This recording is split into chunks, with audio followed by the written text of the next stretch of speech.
for decades. Now it's on the front line of climate change, facing flood after flood and drought after drought. How can Afghanistan fight back?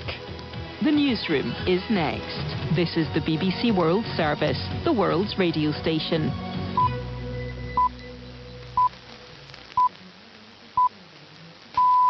You're listening to the BBC World Service. I'm Wendy Urquhart. In this edition of the newsroom, a federal judge in the US blocks part of President Biden's asylum policy, prompting fears of a surge in illegal crossings from south of the border. 6 men are found guilty of murder in connection with the 2016 Brussels terrorist attacks. Survivors welcomed the verdict. I really believe that they carefully thought about the decision, and now this decision is here, and I believe it's a good decision. A state of emergency is declared in all prisons in Ecuador after a wave of violence. Relatives are anxious for news. They're not telling us anything. We only get videos of them being killed. The only thing we want to know is information, because some of them are dead, and we want to know who they are. And the Beano comic celebrates 85 years with cartoons of celebrities picked by its very own readers. That's after the news. BBC News, hello, I'm Gareth Barlow. A US federal judge has overturned an asylum policy recently implemented by President Biden, dealing a blow to his administration's efforts to bring migration across the southern US-Mexico border under control.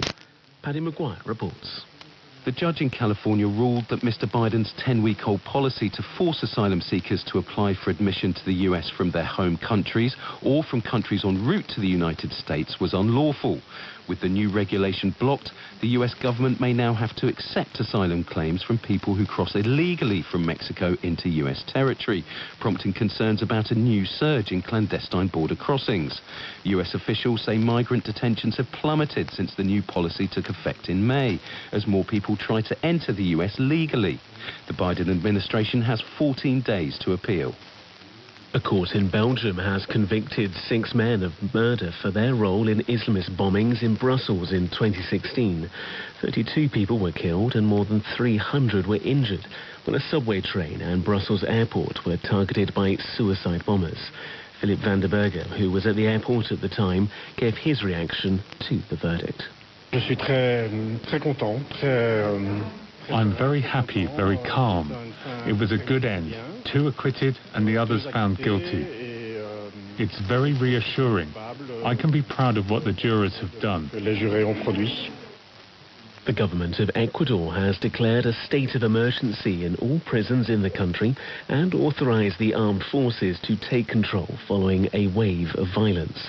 The Attorney General's office says 31 inmates are now known to have died in 4 days of clashes in a prison in Guayaquil, where nearly 3,000 heavily armed soldiers have now entered to restore order. The government said the emergency declaration set off violence in a local jail in the city of Esmeraldas, where 17 prison guards and support staff were being held hostage. President Biden has announced the creation of a national monument to Emmett Till, a black teenager whose lynching in the 1950s consolidated the civil rights movement. The 14-year-old was tortured, murdered, and his body dumped in a river in Mississippi after a white shopkeeper said he'd whistled at her.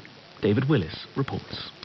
Emmett Till's body was so grotesquely disfigured by the time it was recovered that he could only be identified by a silver ring on one finger.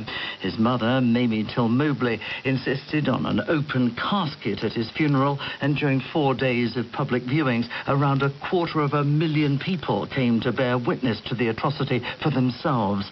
50 years after his death, the woman who accused Emmett Till of whistling at her admitted she'd been lying. World News from the BBC. Ghana's parliament has abolished the death penalty after it passed the Criminal Amendment Offences Act 2022. A private member's bill to change the law was submitted to parliament by a human rights lawyer. Camilla Mills reports.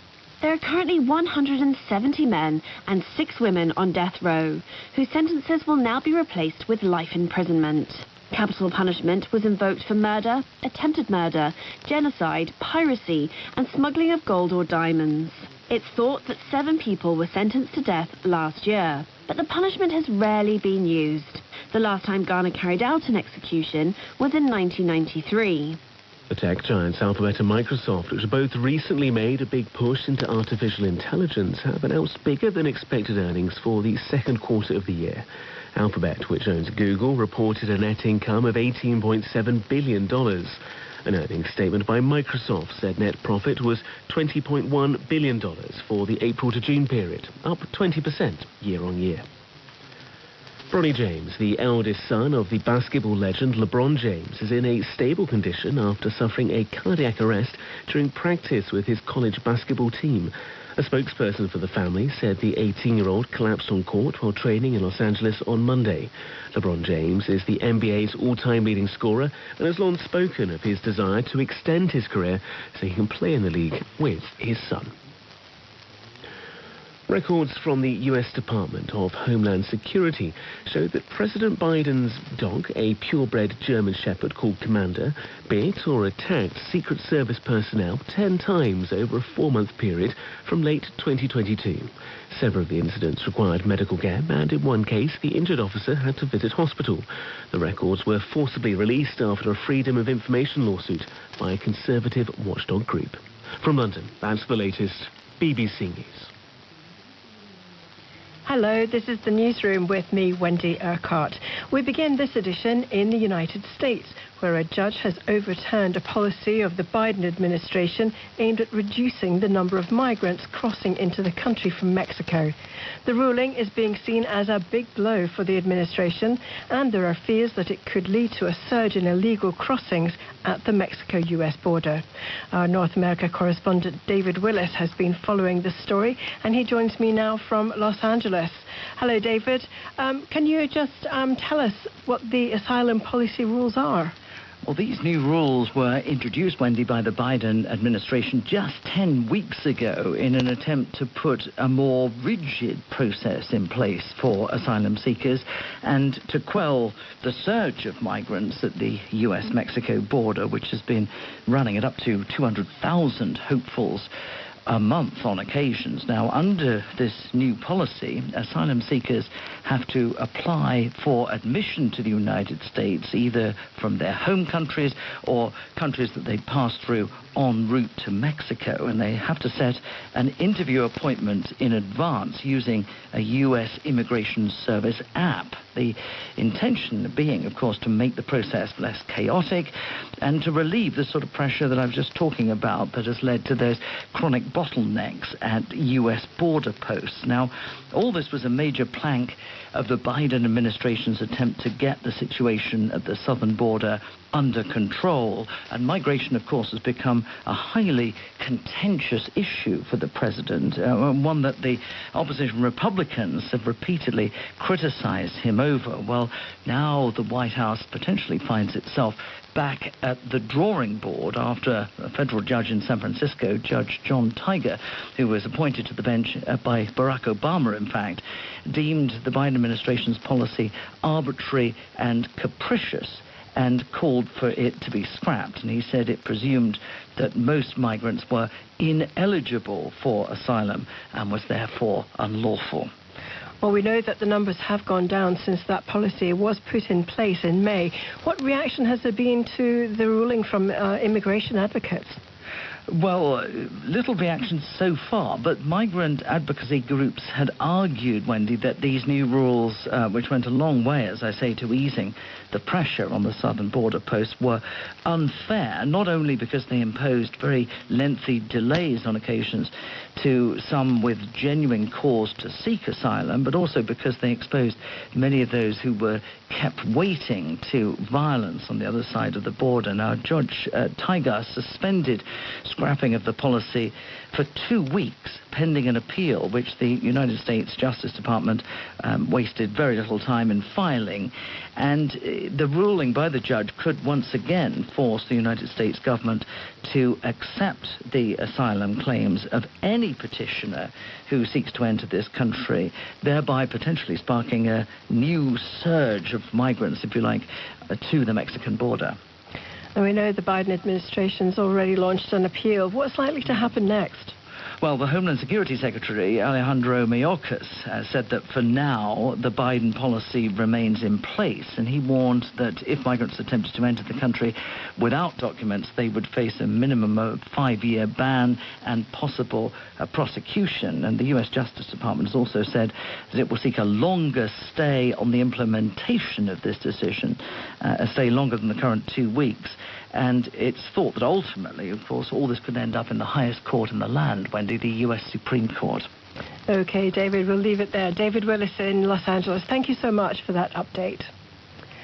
A court in Brussels has found 6 men guilty of terrorist murder for the 2016 suicide bomb attacks in the city's airport and a metro station, which were carried out by so-called Islamic State. 2 others were convicted of taking part in terrorist activities. The Belgian Prime Minister at the time, Manuel Valls, said the attacks were directed at the whole of Europe and its values. 32 people were killed and more than 300 injured. Here's some of the sounds and voices of people in Brussels just after that attack happened. We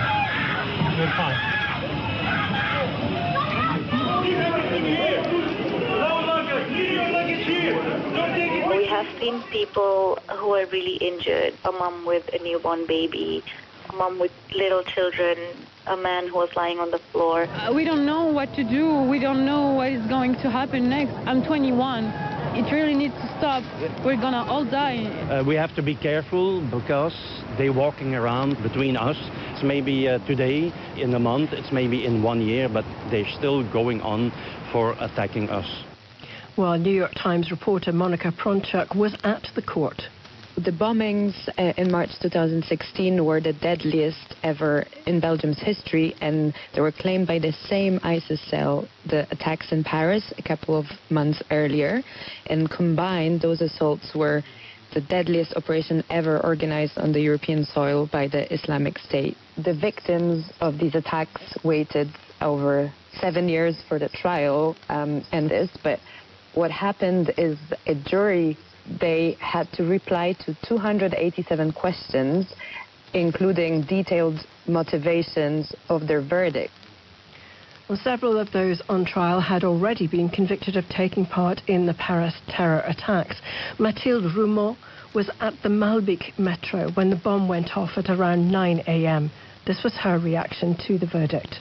The jury has been really focused during the past 7 months. They have listened to everyone, the hundreds of persons who testified in front of the court. They've read all the file, every single piece of evidence that they had, and they took 18 days to judge. So I really believe that they carefully thought about the decision, and I believe it's a good decision.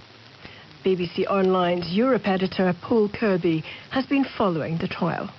There were 10 people on trial, and 6 men have been convicted of terrorist murder and attempted murder and terrorist association belonging to a terrorist group. Now, chief among these 6 are Salah Abdeslam and Mohammed Abrini. Salah Abdeslam was the only survivor of the Paris attacks in November, just 4 months before the Brussels bombings. He fled to Brussels immediately after the Paris attacks.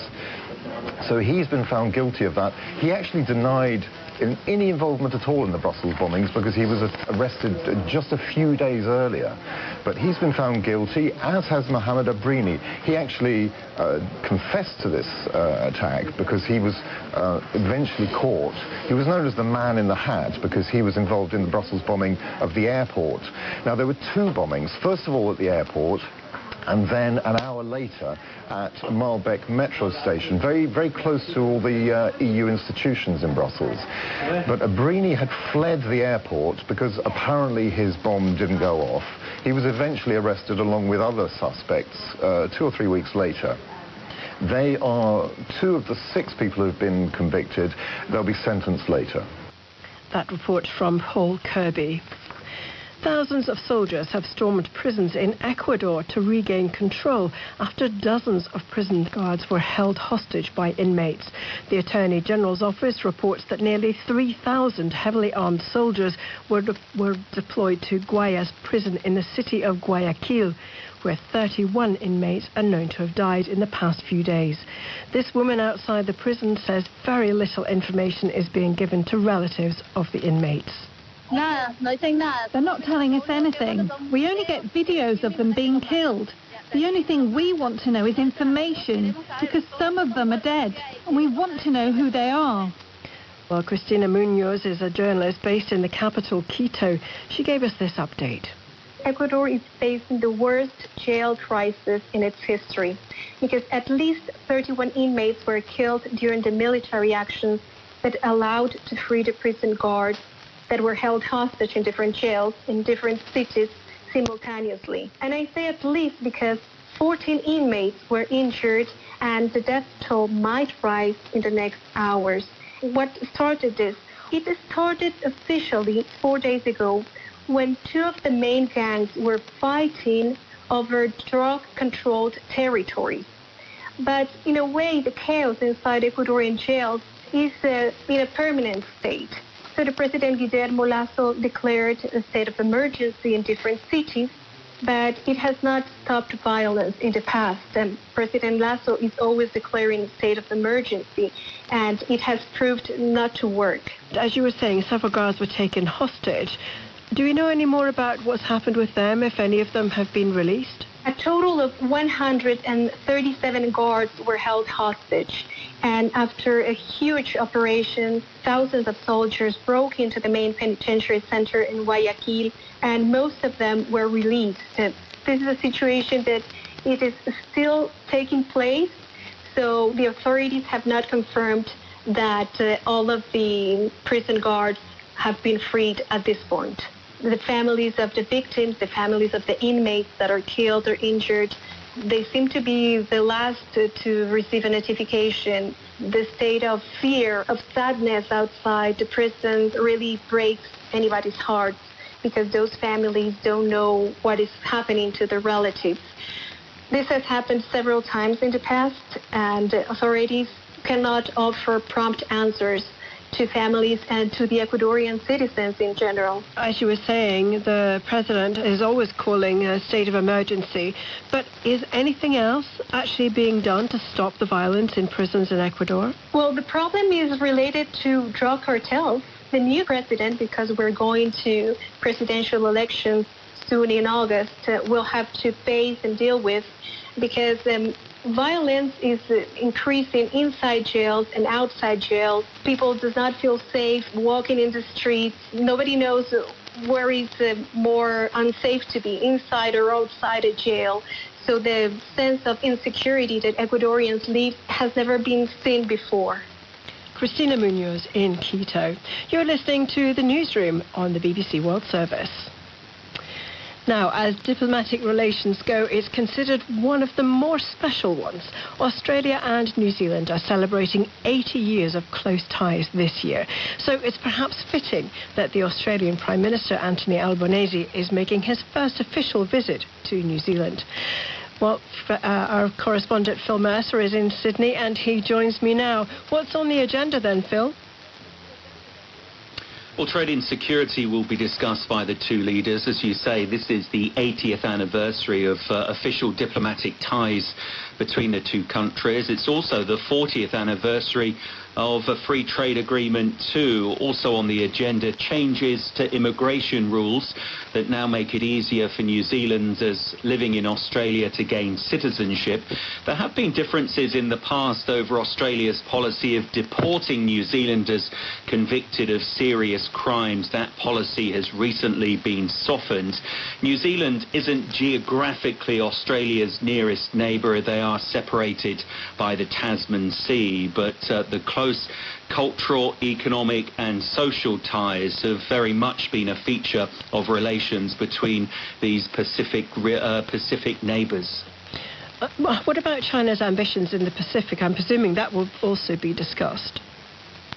Yes, you're right. China is a constant source of debate in these parts. Last year, Beijing struck a security accord with Solomon Islands. This is a mostly Melanesian archipelago to the northeast of Australia. It caused that accord much anxiety in Australia and New Zealand, both countries wary of China's diplomatic, military and trade ambitions in the region. Beijing failed to convince other island nations to join accords following its pact with the Solomon Islands, but experts say that China is playing the long game in its pursuit of influence in the Pacific region. OK, Phil, we'll leave it there. Phil Mercer in Sydney, thank you for that. A former US Marine who was detained for more than 2 years in Russia before being freed in a prison swap last year has been injured whilst fighting in Ukraine. The US State Department says Trevor Reed has now been evacuated to a hospital in Germany. From Washington, here's our correspondent, John Donnison. It's not clear how Trevor Reed came to be injured in Ukraine or how and when he got there. But a State Department spokesperson stressed that the former Marine had not been fighting on behalf of the United States. The US government has repeatedly warned its citizens against travelling to Ukraine to fight. Trevor Reed was arrested in 2019 in Moscow after allegedly assaulting 2 police officers. He denied the charges but was given a 9-year jail sentence. He was freed in a prisoner swap last year in exchange for a Russian man jailed in the US on drug smuggling charges. The State Department has been working to free 2 other American citizens who it says are being wrongfully detained in Russia. The Wall Street journalist Evan Gershkovich and another former US Marine, Paul Whelan, who both face espionage charges, something they deny. John Donnison in Washington there. Now, firefighters are battling dozens of wildfires nationwide in Greece, including in Corfu, Rhodes, and warnings have also been issued for Crete. On the island of Evia, 2 pilots were killed when their aircraft crashed. Our correspondent, Azadeh Moshiri, sent this report. There have been some military officers, some police officers.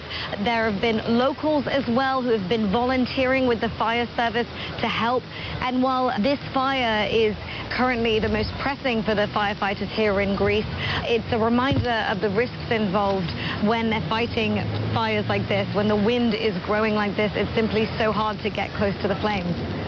The Greek defense minister has now declared 3 days of mourning, and he said that these 2 pilots died as they were protecting citizens, their property, as well as the environment of Greece, because of course they were protecting the forests. They died as a village had been evacuated earlier because the fire on the island of Evia had become a significant problem at that point. It was about 300 people were evacuated at that point. Fire services don't always have the exact numbers. These are approximates, but they said it was in the hundreds, not the thousands. And it's a reminder of what they've been saying all along, that they are taking risks when they do this. They are human, and that they're doing the best they can. But unfortunately here for the Air Force, it ended in tragedy. Azadeh Moshiri there. Now it's time for all the sports news with Colm Harrison. Thanks, Wendy. We start at the Women's World Cup, where the former champions and one of the pre-tournament favourites, Norway, face an early exit from the competition after Tuesday's goalless draw with Switzerland in Hamilton. Their cause wasn't helped by an injury to star striker and former European Player of the Year Ada Hegerberg just before kick-off. But Norway only have 1 point from their first 2 games, and they do face an uphill battle now to reach the knockout phase. Even a win in their final game against the Philippines might not be enough to qualify. Head coach Hege Riise admits they are struggling to score goals. We have talent and we have great players, and we haven't scored any goals yet, so we still work on that, and it's hard to on this level to score goals. We created enough chances to have goals today, but it seems like we struggle a bit still, so we need to keep on working as we do every session. Well, there are 3 more games on Wednesday when Japan and Spain can both qualify for the knockout phase, and with a game to spare. If they both win, Japan play first. They face Costa Rica and Dunedin, and that's followed by Spain against Zambia in Auckland. The Zambians, of course, were thrashed 5-0 by Japan in the opening game of the competition, and Barbara Banda says Spain won't be any easier for her team, but that Zambia are keen to give a good account of themselves. I think looking at Spain, they've got good quality players, so we are not looking at individual, but they have a very good team. So for us, our focus and our mind is just to perform to our level best. We're expecting a tough game tomorrow, but we are up to the challenge. We just have to do our best. One more game after that. Canada, the Olympic champions, play the Republic of Ireland. Ireland have to win that, or they will be eliminated. Elsewhere, Lionel Messi has been among the goals for Inter Miami again. He made his first start for his new club and scored twice as they lead Atlanta 4-0 with a few minutes to go in their Leagues Cup match. That's 3 goals in 2 games for Messi, and Inter Miami will qualify for the next round. Dutch cyclist Lorena Wiebes won Tuesday's 3rd stage of the Tour de France Femme, I should say, as breakaway rider Julie van der Velde was caught with about 200 metres to go. Wiebes beats Marianne Vos in a sprint for the line. Lotte Kopecky 3rd, and that was enough to extend her overall lead. She's now 55 seconds ahead of Liane Lippert. Wendy. Thanks, Colm. Colm Harrison there with all the sports news. The name of Emmett Till has deep resonance for many in the US. He was a black teenager from Chicago who was lynched in 1955 while visiting relatives in the southern state of Mississippi. The 14-year-old was tortured, murdered, and his body was dumped in a river after a white shopkeeper said he had whistled at her. No one was ever convicted of his murder. But the incident galvanized the civil rights movement, eventually leading to social justice and equality for black Americans. On Tuesday, President Biden announced the creation of a national monument to Emmett Till, which will also be dedicated to his mother, Mamie Till Mobley, who campaigned for justice. The monument will cover 3 separate sites in 2 states. At a White House ceremony, President Biden said it was important to acknowledge the truth of what happened. We can't just choose to learn what we want to know. We have to learn what we should know. We should know about our country. We should know everything, the good, the bad, the truth of who we are as a nation. That's what great nations do, and we are a great nation. That's what they do. For only with truth comes healing, justice, repair, and another step forward toward forming a more perfect union. We've got a hell of a long way to go. Deborah Watts, who's Emmett's cousin and the co-founder of the Emmett Till Legacy Foundation, said the monument was hugely significant. It means that the story, the name, the sacrifices, the nature in which Emmett was murdered, that story will be told, that those places that are being preserved will be protected. They are part of the journey that, from the life and the legacy of Emmett Till and his mother, Mamie Till Mobley. So it's so important that our American history has this piece and this moment in time as one that we can all remember. It's a sad story. It's a story of pain, but from what I call from tragedy to triumph. And that's where we sit today. But we want to make sure that people remember Emmett, remember the sacrifice, understand the story and the truth behind it. So that's what this means today for me and my family. Deborah Watts, a cousin of Emmett Till. It's the British comic magazine that gave us some unforgettable characters. Dennis the Menace, Gnasher and the Bash Street Kids, to name just a few. The Beano is the world's longest-running comic, and it's marking its 85th anniversary this week, with guest appearances from celebrities like Stormzy and Adele. Simon Jones reports. Where does Dennis the Menace go for a good laugh? The Beano! Everyone we know loves the Beano! 85 years, 4,000 editions featuring 70,000 comic strips. The Beano's birthday has certainly brought out the stars, in cartoon form at least. The King is shown visiting Beano Town, wondering if he is the monarch there too, though the Queen informs him it's actually children who rule. Stormzy, Harry Styles and Adele also grace the pages, selected after 3,000 young people were polled to find out which celebrities they most wanted to see in print.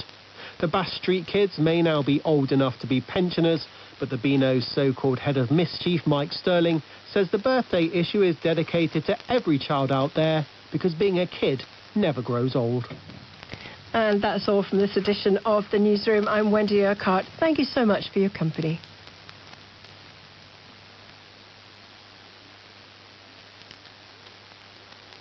This is the BBC World Service, where our new series of On the Podium continues.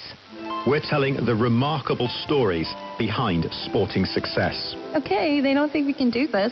Let's show them. Birgit Skarstein won a rowing gold for Norway at the last Paralympics. It's a long trip, from Tokyo back to Oslo. I came into the apartment, it was like 1:30 a.m. and someone yelled, "Surprise!" She talks about the tragic series of events that led to her being paralyzed from the waist down when she was 20. I can't say, oh, it was so much easier before, because that doesn't help me drive forward. And how she's determined to challenge perceptions of disability. I tried to really make the unexpected happen so that people would never try to tell anyone else what they can and cannot do. On the Podium, today at 10:30 and 21:30 GMT.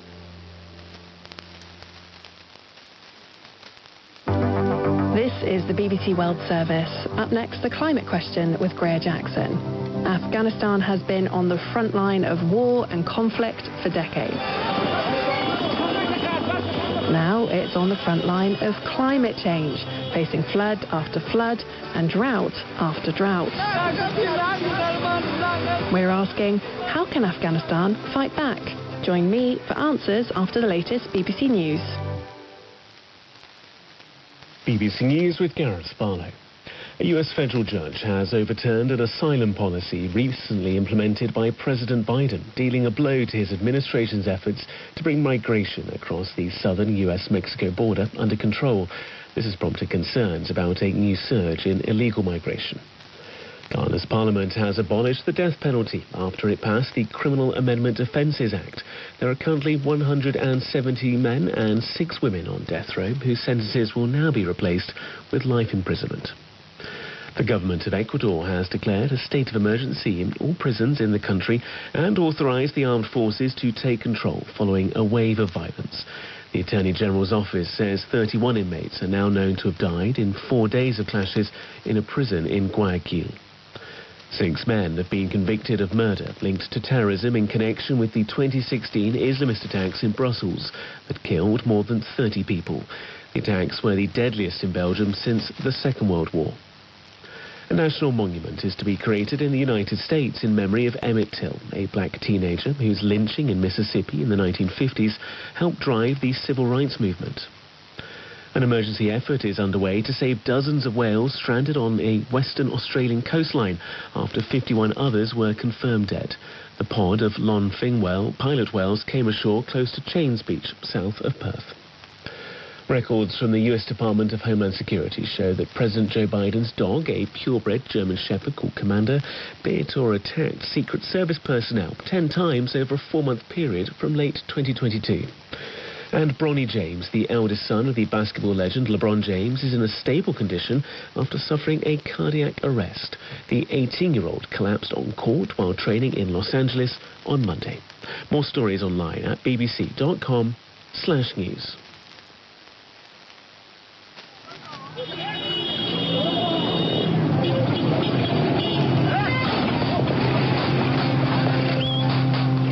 August 2021, and the Taliban have been advancing across Afghanistan. The city of Herat falls, then Ghazni. The capital, Kabul, fills with tents as Afghans try and outrun the war. All the while, the militants march closer and closer. People panic. They withdraw their life savings, convert them into dollars. The Taliban surround Kabul, and the old order dissipates. The president, reduced to being the king of Kabul in his final days, takes a helicopter across the border, and the government falls. The new rulers enter the city. At dusk on the 15th of August 2021, Afghanistan is in the power of the Taliban. Again, 20 years after the militant group was toppled by the US. The streets jam with traffic as people try to flee. Ordinary people, but also Afghan government officials, aid workers and foreign diplomats. They flock to the airport and then block runways in the clamour to escape. I think we are in a hell, and you're waiting for 14, 15 hours without water, without food. There was a kind of mania around Kabul airport for those 2 weeks. My family in Afghanistan, like a lot of others, tried to get out. Like most, they had to stay behind. Those who managed it had some connections, were particularly determined, or just lucky. This is Barry Sadid from BBC Monitoring. You'll be hearing a lot more from Barry throughout today's edition of The Climate Question, and that's because this programme, it was his idea. Across Afghanistan, the majority who couldn't leave woke up to a new reality. So the political context with the Taliban returning to power, because they are on the terrorist list of the United Nations, because they are on the global sanction list, that meant that the aid and assistance can no longer make it directly in straight to the country. Aid dropped by 60% the following year. And at the same time, climate change really begins to bite. Floods, followed by droughts, followed by more floods. It's been devastating.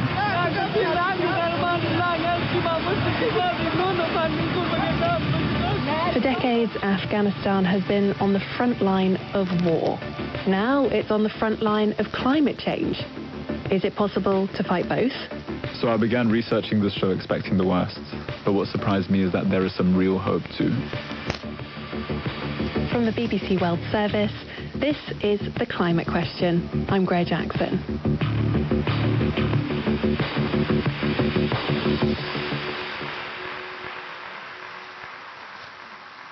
So Barry, just give us some context here. What's been the situation in Afghanistan? So the rise of the Taliban wasn't an isolated moment in Afghan history. This just marks the latest upheaval. 73, 78, 92, 96, 2001, and now 2021. To most of our listeners, these dates might not mean much, but to Afghans, they mark revolutions, coups d'etats, occupation, whether Soviet or American, and just civil war. And now the Taliban are back in control again. Yeah, conflict has largely ceased, which is a real and undeniable source of relief for many Afghans. At the same time, we've seen a lot of injustice too, whether ethnically motivated land seizures or restrictions on women. And that conflict? Make people suffer, make people displaced, make people lose access to basic services and livings and so forth. Let me introduce you to Dr. Ozala Nemat, an internationally known Afghan scholar who recently founded the Development Research Group, a social enterprise promoting the study of development in the global south. When it comes to natural disaster, because of the global climate change, many areas are slowly becoming impossible to live in. And so, climate change is playing a role, but a big factor is also the fact that because there's been this protracted conflict for so long, it means that people's ability to deal with that is much lower than perhaps if that hadn't been happening. Precisely. This is why Afghanistan becomes a unique case, because the war has lasted for too long there, and people's capacity to handle and deal with these matters has been quite limited. Many areas are becoming slowly impossible to live in. Exactly. Afghanistan is already an arid, landlocked country, and it's overlooked by the Hindu Kush, so a snow-capped mountain range, and it's from these mountains that Afghans get most of their water. The summer snowmelt fills streams and rivers, and that's what makes life possible.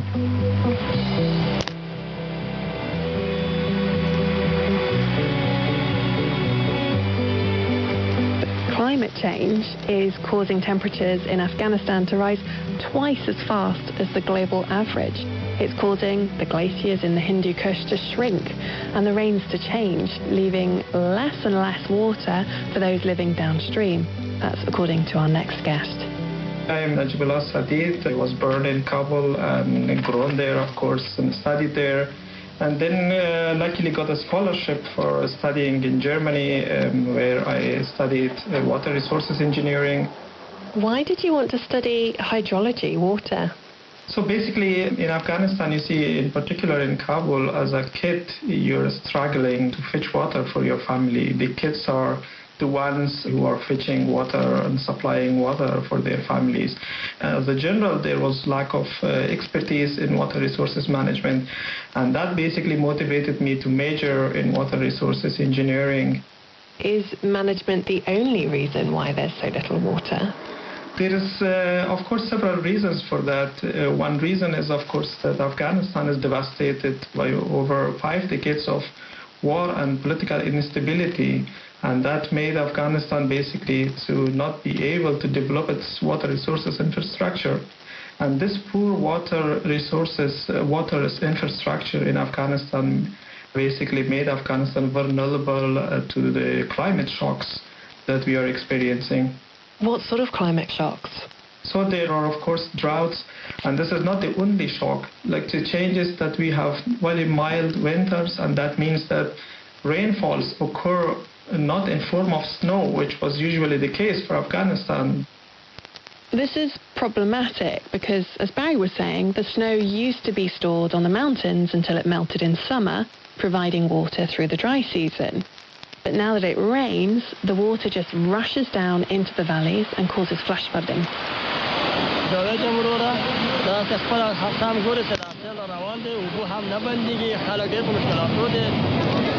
Flood is not only inundating and impacting the population, but it also brings a lot of debris with it, and that is basically filling your already old reservoirs that you have built from 50s to 70s. And even we have some reservoirs which are filled 100% by sediments, and basically the dam is abandoned and the dam is not functioning anymore. And because there's less water in the reservoirs, people are digging wells deeper and deeper to tap into what's known as groundwater. Basically water found in the cracks and gaps in the soil and rocks beneath our feet. And that has led Afghanistan to another disaster. You see in Kabul, groundwater level is declining at least 2 meters per year. That's unprecedented. And that's not sustainable, of course. In few years, you will reach a level where the groundwater cannot be pumped and the groundwater aquifers will be lost forever. So this is another disaster unfolding not only around urban areas, but also in rural areas of Afghanistan. And that's basically frightening the farmers and the whole Afghanistan, because you know in Afghanistan agriculture makes more than 70% of the GDP of this country. And when agriculture is impacted by climate change, the whole economy, the gross economy of the country is impacted.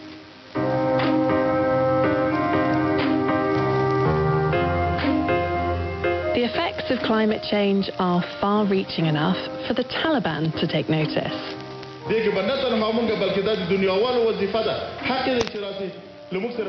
Not only do we, but the world has a duty in this matter.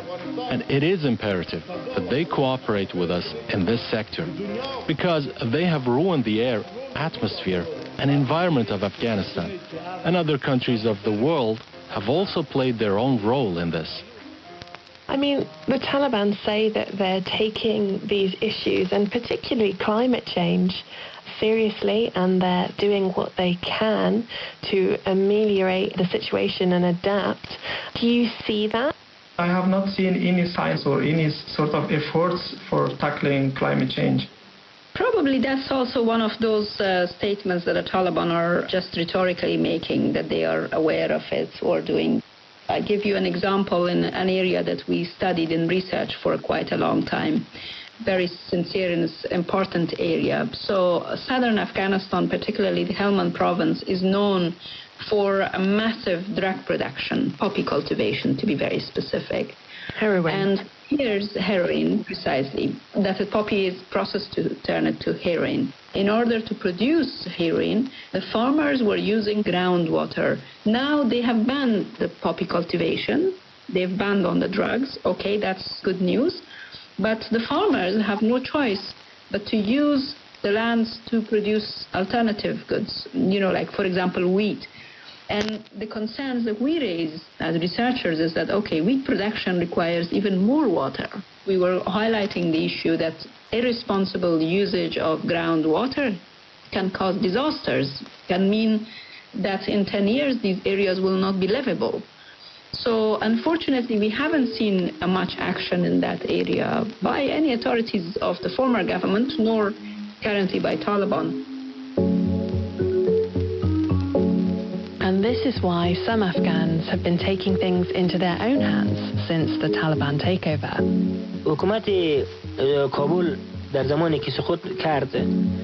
Many organizations left after the fall of Kabul, and now there are very few organizations left active in Afghanistan.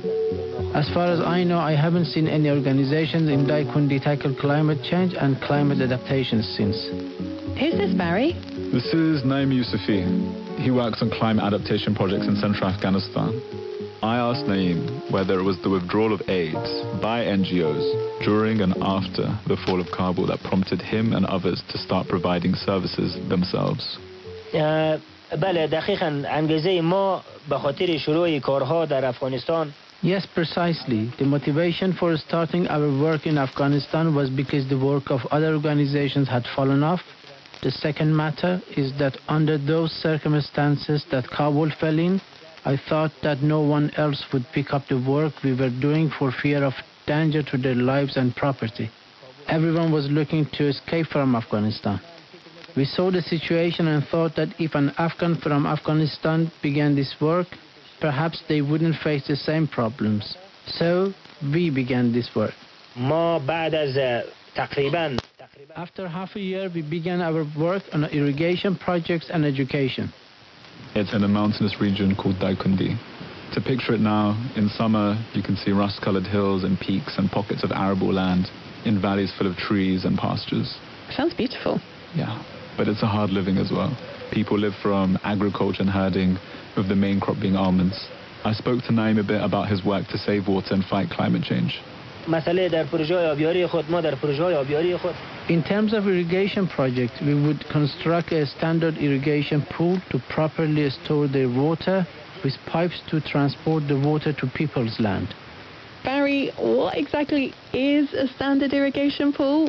What does it even look like? So yeah, something I uncovered in my research. Imagine a swimming pool but made of cheap local materials. We're talking stones, rocks. It captures rainwater, floodwater, and conserves it for agricultural use. And the occasional dip when it's a bit hot? Why not? The project, in collaboration with the locals, also builds mini dams and pipes to bring spring water to their orchards, minimizing water loss as vapor.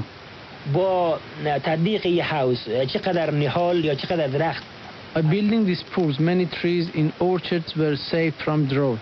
We helped to decrease the impact of climate change, as one of the ways to protect the environment is by growing trees. Our work also helps them grow more, increase agricultural output, and gain a bigger income. It's had a big impact on the locals. My name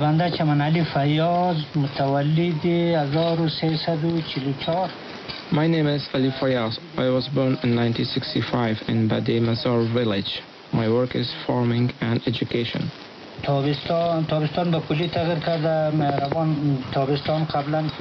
Summer has changed completely. Before there was water, we have cultivated maize and used to grow watermelons and vegetables and so on. Now these things aren't there anymore. And the seasons changing has impacted our lives a lot.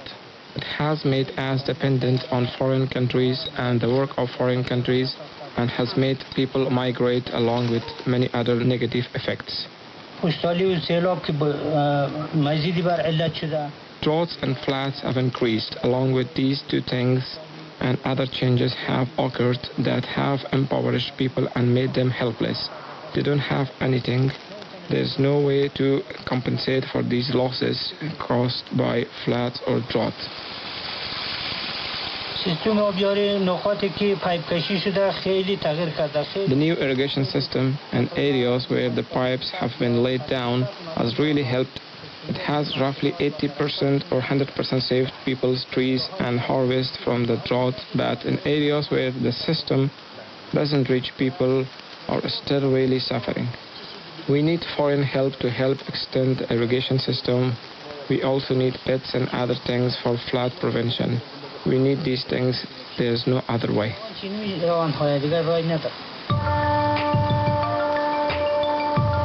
Daikundi is lucky.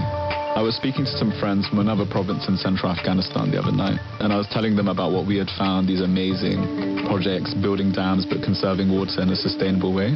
But they told me that the same thing was happening in their province too, but basically the opposite in terms of effects, because what climate change has done what the increasing scarcity of water has done is actually produced a scramble for resources where landowners are damming up streams at the source and just causing chaos in the province as a whole. For anyone downstream, and then they can't get water. Exactly. So it's a mixed picture then. I wonder how easy it is for these projects to really take off though. The financial issue is really a problem because some of the measures are low cost, very low cost, that can be afforded by the locals also without the help from outside. But some of these measures, although still low cost, but it requires some sort of funding from external sources. And that's where basically comes into play the help of the Afghans abroad. Afghans abroad like Mohammed Ayub. I am from Afghanistan and have lived since more than 30 years in Germany. That was hard to leave everything there and start here. I used to have a dairy farm. For the children as well, it was hard to change the schools. It was good and bad in all these things. Allahu Akbar, Allahu Akbar.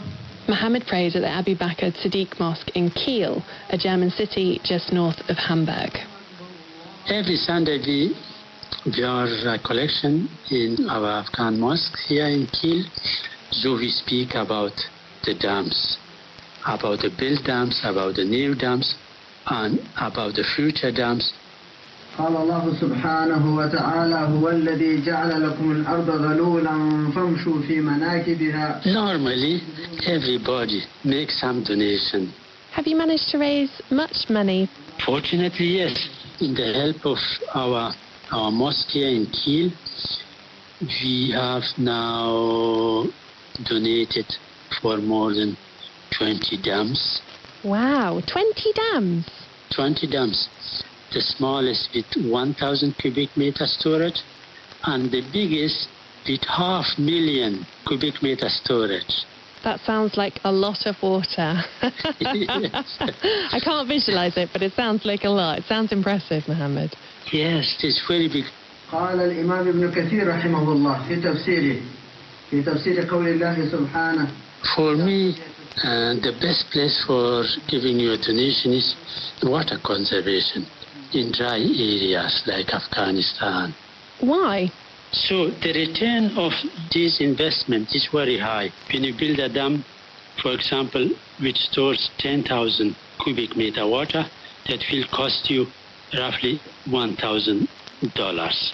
1 cubic meter water is enough for harvesting approximately 4 or 5 kilo vegetables or 2 or 3 kilogram fruits. When you build a dam, it lasts maybe for 50 years. In the first year, you have your investment returned. So all the other years, you have water for free, and a lot of people can live there.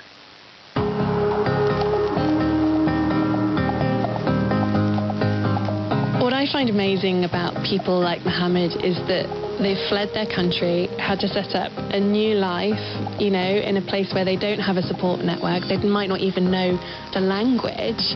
And yet here they are giving their hard-earned money, not to the family and friends back home, but to total strangers. I find that amazing. What Afghans want is to build. They want a better country to go back to.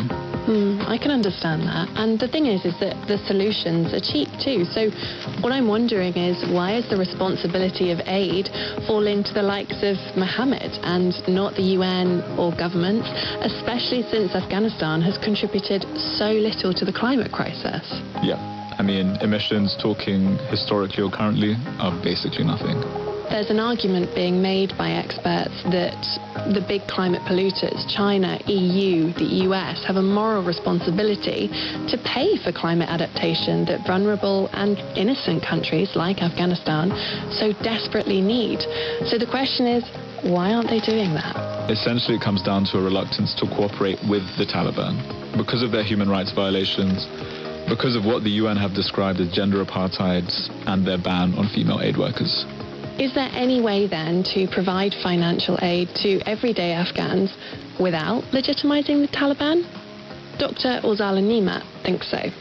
It is absolutely difficult And as long as there is a regime that is taking the population as a hostage practically, it will be difficult to operate and work there. But being difficult doesn't mean it's impossible, and there are principled ways that many organizations at the moment as we speak are following those principles in order to make sure that people are receiving support and aid and assistance in this situation where the government is failing to offer any support, trying to basically subordinate half of the population. What will happen if that funding need, that requirement, isn't met? We will face a multiple-layered disaster. One of them is migration and refugee crisis. We are already facing it. You just imagine that anyone on those boats, on those ships trying to leave the country, anyone taking the risk, they are well aware of what it means to be on those boats. They are well aware they might drown with their children, with their women, with their families. But they take the risk because they see that what they are experiencing back in their homes is very, very bad. Given that there are so many natural disasters that have hit Afghanistan in the last few years, there'll be many more in future, and presumably they'll be worse because of climate change. Is there a link between these natural disasters and radicalization? There is always a link with radicalization, because when people are deprived of any other basic services due to poverty, due to lack of access to jobs and job security, as we were talking about, what is available for them? Radicalization in our region, in Afghanistan and the surrounding countries, radicalization pays people. They send their children to religious schools because they feed them. They cannot afford to feed them at home, so they send their boys there. So there is money, unfortunately, to radicalize people. So that danger is very serious. And it's not only for Afghanistan, not only for the region, but for everywhere, because there are connections with the West.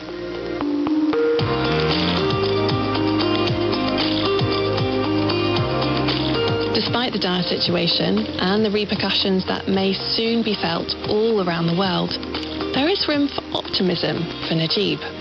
I'm hopeful because people are increasingly becoming more aware of the impacts of climate change. I'm very active on social media, posting a lot of articles in regards to how to manage on local scale water resources. And I got a lot of messages from people across Afghanistan, and they are asking me for proposing some solutions. And I'm spending a lot of time, my weekends, on these issues, and that's something I owe the people of Afghanistan, because I studied there with the taxes of Afghan people. I studied, and now it's time to pay back as much as I can. I'm sure if there was peace, I could have returned to Afghanistan and I would have been much more effective. But now this is what at least I can. And there's something quite empowering in that, isn't there, Barry? We have a saying in Persian, "Qatra qatra daryo mesha," and that means many drops make a river, which means these small projects are meaningful and that they amount to something. Especially in a country that's now on the forefront of climate change after being on the forefront of war and conflict for so long. But the experts that we spoke to agree that these projects are nowhere near enough compared just to the scale of the problem. There is hope. We saw that with what Naeem, Najib and Mohammed and people like them are doing. But you're right, the task at hand is formidable, and there is more to come. The great powers aren't acting, but temperatures will continue to rise, and climate change will continue to fuel more conflict and migration from Afghanistan. And maybe that's what it will take for the world to act.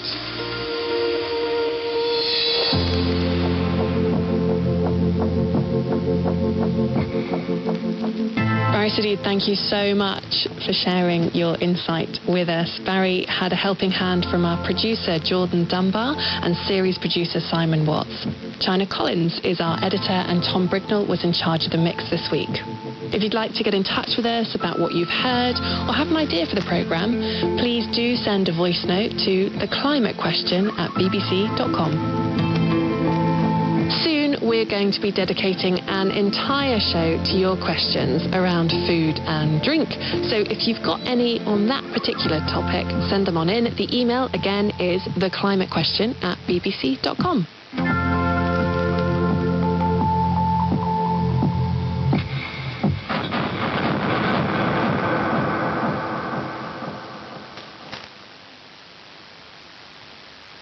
This is the BBC World Service with historian Catherine Meridell, exploring Russian science fiction. What Russian science fiction used to do was focus on possibilities to build a better world.